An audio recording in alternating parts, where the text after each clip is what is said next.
খেয়াল করে দেখেন। কি রাবির, আচ্ছা কত টাকা বিক্রি করছ, হিসাব করছস? ভাই আমি টাকাটা তো কাউন্ট করি না, আপনি একটু কষ্ট করে ক্যাশটা দেন না ভাই। ঠিক আছে। 3 4 5 6 7 8 9 10।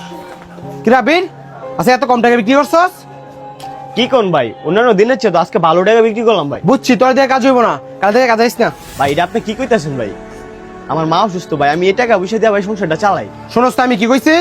দরকার নাই, তোর যদি ব্যবসা না হয় তোরা রাখমু কিতাম, অনেক ছেলে আছে তারও নিয়ে নেমু, তাদের কামিয়াবি না। যা ওটা মাল দেখা।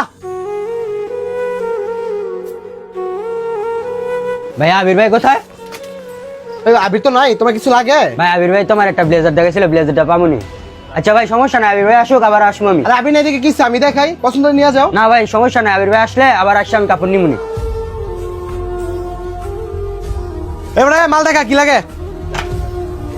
ভাই আবির কোথায়? ভাই আবির তো নাই, আপনার কিছু লাগলে বলেন, আমি আপনাকে দেখাই। ভাই লাগতো তো কিছু।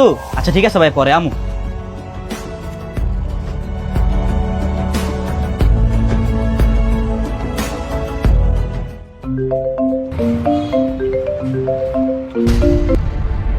আসসালামু আলাইকুম ভাই। ওয়ালাইকুম সালাম। আবির কই রে? এই তো ভাই মামার টঙ্গের দোকানে। এই শোন, কাল থেকে কাজে আয়। হ্যাঁ ভাই কামে আমু মানে? আপনি তো ভাই কালকে সন্ধ্যা আমার দোকান থেকে বাইর করে দিচ্ছেন, আজকে আবার বলতেছেন যাওয়ার লেগা। আমি দোকানের মালিক, আমি যা বলছি তাই শোন। ভাই এই ছোট মুখে একটা বড় কথা কই, আপনি হয়তো দোকানের মালিক হইতে পারেন, কিন্তু আপনার দোকান না ভাই আমাদের মতো কর্মচারী দিয়ে চলে। ভালো থাকবেন ভাই, ধন্যবাদ।